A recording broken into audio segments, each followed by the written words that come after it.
Welcome to our YouTube exploration of the Red Pyramid in Dahshur, Egypt.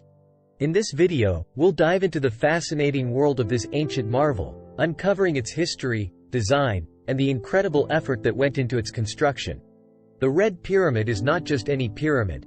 It has a unique story to tell. We'll discuss its founder, Pharaoh Sneferu, and why this pyramid is known as the Red Pyramid.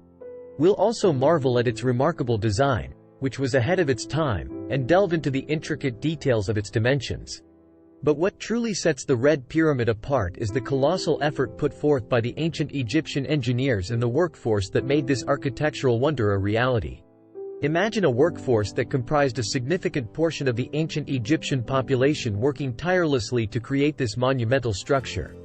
Inside the Red Pyramid, we'll explore its internal design and discover its temple complex. And there's more to uncover around this pyramid, with exciting archaeological discoveries in its vicinity. So, join us on this journey as we unravel the mysteries and greatness of the Red Pyramid, a testament to the ingenuity of ancient Egypt and the marvels of human achievement. The pharaoh behind the wonder. To understand the significance of the Red Pyramid, we must first acquaint ourselves with Pharaoh Sneferu, a powerful ruler of the Old Kingdom's 4th dynasty, who reigned from approximately 2613 to 2589 BCE. Sneferu is often overshadowed by his more famous son, Khufu, the builder of the Great Pyramid of Giza, but his reign was pivotal in the development of pyramid construction. Birth of the Red Pyramid. The Red Pyramid, also known locally as the Bat Pyramid, possibly because bats were found inside, is situated in Dahshur, just south of Cairo, Egypt.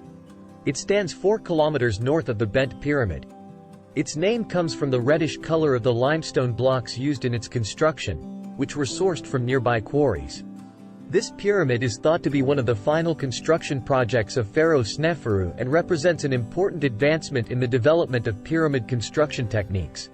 The first modern exploration of the Red Pyramid took place in November 1750 when Robert Wood, James Dawkins, and Giovanni Bora surveyed it. However, they were unable to reach the burial chamber as its entrance was too high above the antechamber, and they had no way to access it. Subsequent archaeological studies began in the 19th century with explorations by Paring and Lepsius in 1839 and 1843, followed by Petrie and Reisner in the latter half of the century. After 1945, researchers like Hussein and Fakhri continued the work started by their predecessors. However, it wasn't until 1982 that a comprehensive archaeological investigation was conducted by a German team led by Stadelmann. This marked a significant step in our understanding of the Red Pyramid and its historical significance. Architectural marvel.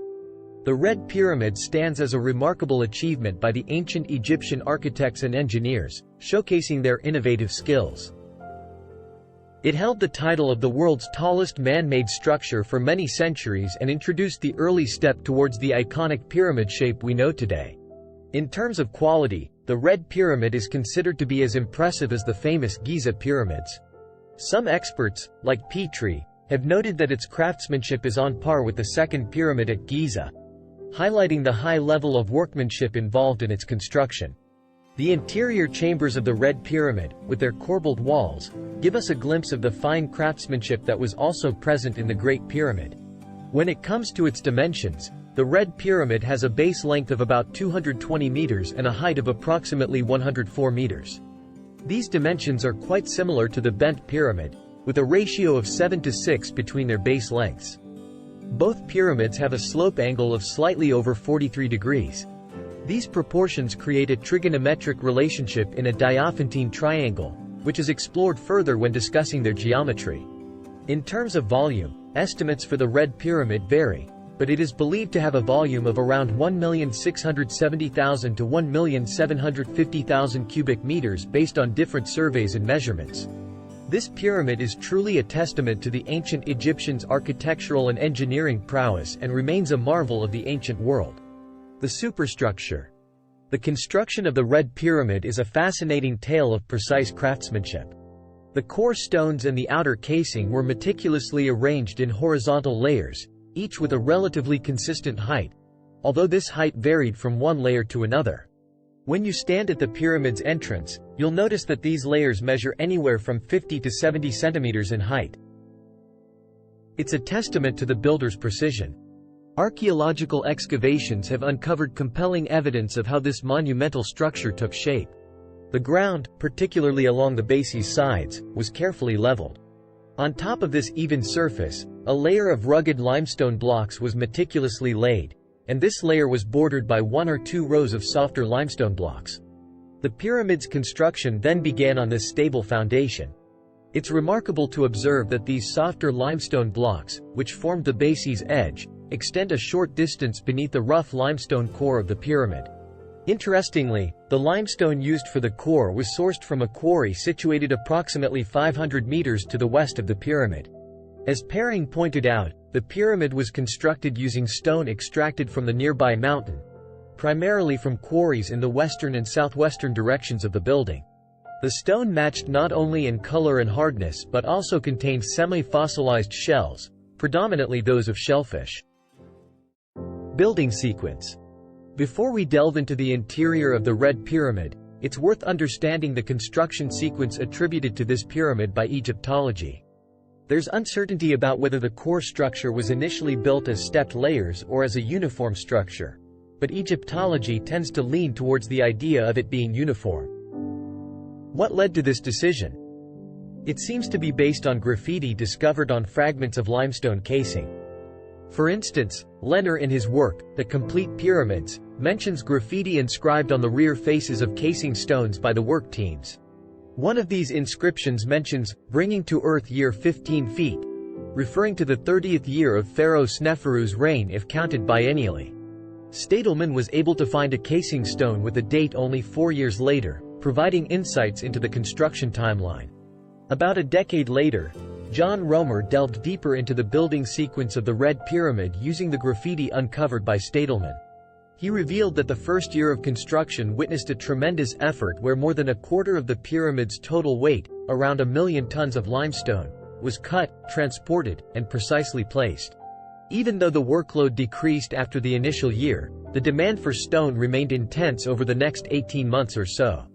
By the end of the first 3 years, about half of the stone needed to complete the Red Pyramid had to be in place. Romer also suggests that at the start of the construction, during the first 2 years, as many as 35 courses of the Red Pyramid were laid, and for a brief period, the workforce may have comprised approximately 1/10 of the adult male population of ancient Egypt, totaling more than 40,000 people. This rapid pace of construction described by Romer does indeed raise questions about the workforce and how they were utilized during Sneferu's reign. While the graffiti and evidence suggest a significant increase in labor and progress compared to earlier pyramid projects, it's essential to consider various factors that might explain why the excess workforce was not allocated to other monumental construction projects in the pyramid complex. Limited resources. Sneferu's reign might have faced limitations in terms of available resources such as high-quality limestone, skilled labor, and time. Allocating resources to multiple large projects simultaneously could have strained these resources. Logistical challenges. As pyramids narrow towards their apex, it becomes increasingly difficult to accommodate a large workforce on the construction site. Access to the upper levels would have been restricted, limiting the number of workers who could effectively contribute. Economic and political factors. The allocation of labor and resources in ancient Egypt was also influenced by economic and political considerations. The workforce might have been organized based on factors such as the availability of food, labor management, and the economic benefits of pyramid construction. Legacy and tradition. Sneferu might have been keen on completing the Red Pyramid as a final resting place and potentially securing his legacy. The construction of pyramids held great significance in Egyptian society, and Sneferu might have prioritized his own monument. Historical records. The historical record of ancient Egypt is not always complete, and some details of how the workforce was utilized or what other construction projects were undertaken may have been lost to time. In summary, while the rapid construction pace of the Red Pyramid is remarkable, there could have been various historical, logistical, and cultural factors that influenced how labor was allocated during Sneferu's reign. The exact reasons for not using the excess workforce on other projects remain speculative due to gaps in the historical record. Interior exploration. What sets the Red Pyramid apart is not just its exterior grandeur but also its fascinating interior. Unlike many other pyramids, visitors can venture inside the Red Pyramid, descending a long corridor to reach the burial chamber. The simplicity of the design makes it a unique experience, allowing you to truly connect with the ancient builders. John Shea Perring, a British civil engineer, measured the Red Pyramid in 1839. He recorded some remarkable details. Starting with the entrance on the north face, Perring noted that it was 94 feet high, rising perpendicularly from the base. The passage axis was also shifted 12 feet 6 inches east of the pyramid center. The entrance passage itself was 3 feet 5.5 inches wide and 3 feet 11.5 inches in height, which is approximately 1.05 meters by 1.21 meters, or 2 cubits by 2 cubits and 2 palms. Perring discovered that the corridor included a course of pavement, 2 blocks forming the sides, an architrave, and a course of white limestone as the foundation. Above the architrave were 2 more blocks of white limestone for protection. There's a common belief that this pyramid had a base of 420 cubits and a height of 200 cubits, resulting in a slope angle of 43 degrees and 36 minutes. Perring measured the base to be 719 feet 5 inches, approximately 219.28 meters. The eastward displacement of the entrance passage by 7.5 cubits suggests a unique alignment, possibly placing the middle chamber directly under the apex of the pyramid. As we explore further, notice that the walls are constructed from single blocks, laid at right angles to the slope of the passage. The passage's paving runs beneath the side walls, a unique feature. At the end of the descending corridor, we encounter a significant hole in the floor, about 1.3 meters deep. Some speculate it was meant to protect the lower chambers from rainwater. The horizontal corridor leading to the lower chambers, as measured by Perring, spans approximately 7.42 meters in length, 1.05 meters in width, and 1.36 meters in height. Paving in this corridor is inserted between the walls, with varying thickness, ranging from 47 centimeters to 55 centimeters. The southern end of the horizontal corridor leads us to the first of the lower chambers, accessed via its northeast corner. The chambers.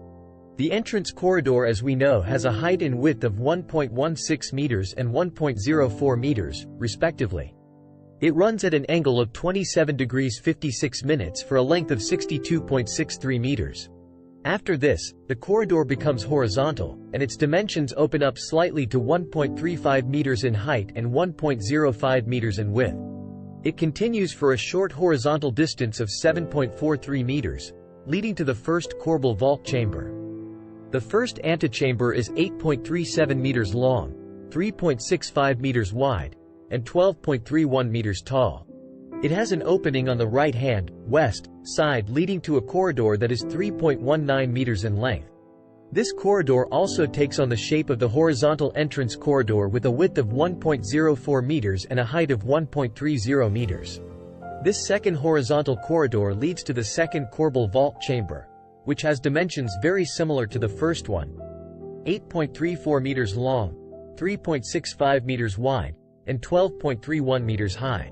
The vertical axis of the Red Pyramid aligns precisely with the center of this antechamber. It has a small opening on its south end at a height of 8.59 meters, which leads to another small corridor that is 7.37 meters long, with a height and width of 1.05 meters. This final corridor opens up to the third and last corbel vault chamber, which is oriented perpendicular to the other 2 chambers and opens to the right, west. It measures 4.18 meters by 8.35 meters with a height of 14.67 meters. The precision of the alignment of the vertical axis of the Red Pyramid with the center of the antechamber is noteworthy and suggests careful planning and engineering in its construction. The Pyramid Temple. In the archaeological investigation, the enclosure wall of the pyramid complex was eventually discovered. This wall was primarily made of bricks, but some parts were covered with limestone cladding. The distances of the enclosure walls from the pyramid varied, with the south and north walls being approximately 15 to 16 meters away, the west wall slightly further at about 19 meters, and the east wall at a distance of roughly 26 meters. Inside the northeast corner of the enclosure wall, there was a structure constructed using mud bricks. Additionally, on the east side of the complex, there were limited remains of the pyramid temple. These remnants were composed of elements crafted from mud brick and limestone. Interestingly, there were no subsidiary pyramids found within the complex. It appears that the complex included only the main pyramid itself, remnants of the pyramid temple, and the enclosure wall. There was also a mud brick building situated in the northeast corner of the enclosure. On the desert surface, various features were identified, including the parabolos wall surrounding the temple area, the outer north and south walls of the actual temple, a limestone block at the center of the east wall, and two solid limestone foundations in the northeast and southeast corners of the area. Additionally, a foundation bed made of limestone chips divided the temple area into an eastern, front, part and a western, rear, part. At the center of the complex, near the pyramid's alignment, three thick brick walls defined two rooms. The central room was identified as a funeral chapel, while the room next to it appeared to be a magazine and had two side entrances. The thickness of these walls suggested that they were once covered by vaults. Towards the western end of the funerary chapel, at the base of the pyramid, there was a deep excavation that seemed to be of more recent origin and not part of the original construction. Inside this excavation, fragments of dark granite were found, possibly belonging to a false door. To the south of the funerary chapel, there was an open courtyard containing numerous holes that still held offering vases and bowls made of stone and pottery. Burial and purpose. The Red Pyramid was constructed as a burial place for Pharaoh Sneferu and his queen. Hetepheres I Sneferu's reign saw experimentation with pyramid designs, leading to the eventual development of the classic pyramid shape. Although Sneferu's final resting place, the pyramid still serves as a testament to his legacy. Archaeological discoveries. One of the most significant archaeological discoveries related to the Red Pyramid is the decree of Pharaoh Pepi I for the pyramid city of Sneferu. This decree was inscribed on a limestone stela found in the Nile Valley, near a limestone wall that extended from the Red Pyramid's construction alleys. The wall was quite large, measuring about 100 meters in length from west to east, 65 meters wide from north to south, and 3.65 meters thick. The inscription on the stela dates back to the 21st year of Pharaoh Pepi I's reign and provides certain tax exemptions for the priests of the City of the Two Pyramids, which is believed to refer to the area of Dahshur, where the Red Pyramid is located. Additionally, the inscription mentions Sneferu's two glorious pyramids. This term had been previously found in the title of an overseer in a tomb, referring to the Red Pyramid and another structure, possibly the double pyramid located south of the Red Pyramid. While the exact name of the Red Pyramid is not provided in the decree, it is suggested that it might have been known as Sneferu's Glorious Pyramid of the North, or simply Sneferu's Glorious Pyramid, with the southern bent pyramid retaining its cardinal designation. This discovery sheds light on the historical and administrative aspects of the pyramid complex and its connection to the ruling pharaoh's decrees. In 1950, the remains of a male skeleton were discovered and reported as possibly belonging to Pharaoh Sneferu by Ahmed Batrawi. These skeletal remains were found in Egypt and were of particular interest because they could potentially be linked to Pharaoh Sneferu, who ruled during the 4th dynasty of ancient Egypt. The skeletal remains included parts of the skull with traces of attached skin, a nearly intact lower jaw, portions of the pelvis, some ribs, a section of the left foot, and some wrappings covering the right foot of the mummy. However, there were doubts about whether these remains truly belonged to Pharaoh Sneferu. Questions arose regarding whether these remains were indeed from ancient times, particularly from the 4th dynasty of ancient Egypt. It should be noted that there were indications that these remains exhibited signs of treatment similar to how the ancient Egyptians treated their deceased, such as the removal of the skin from the body. However, the assertion that these remains definitively belonged to Pharaoh Sneferu appeared to be uncertain, and there were critical opinions regarding this claim. Regarding other comments that were mentioned, there seemed to be some confusion about whether specific comments referred to the same set of remains. This created some ambiguity regarding the precise identity of the remains and the period to which they belonged. What is certain is that this archaeological discovery is significant and complex, remaining a focal point of interest for researchers seeking to understand the history, culture, and burial practices of ancient Egypt. Rediscovery and restoration. The Red Pyramid remained hidden for centuries, buried beneath layers of desert sand. It wasn't until the Middle Ages that it was rediscovered. In recent times, there have been efforts to restore and preserve this ancient wonder for future generations to admire. In our exploration of the Red Pyramid of Sneferu, we've uncovered a hidden gem of ancient Egypt's architectural prowess. It's a testament to the evolution of pyramid building and the enduring legacy of Pharaoh Sneferu. As we marvel at this engineering marvel, let's not forget the countless skilled craftsmen who toiled to create this awe-inspiring monument, which has endured for over 4 millennia. The Red Pyramid may be lesser known than the Great Pyramid, but it's a piece of history that deserves our admiration and respect. Thank you for joining us on this journey through time, and be sure to like, share, and subscribe for more exciting explorations of the world's historical wonders.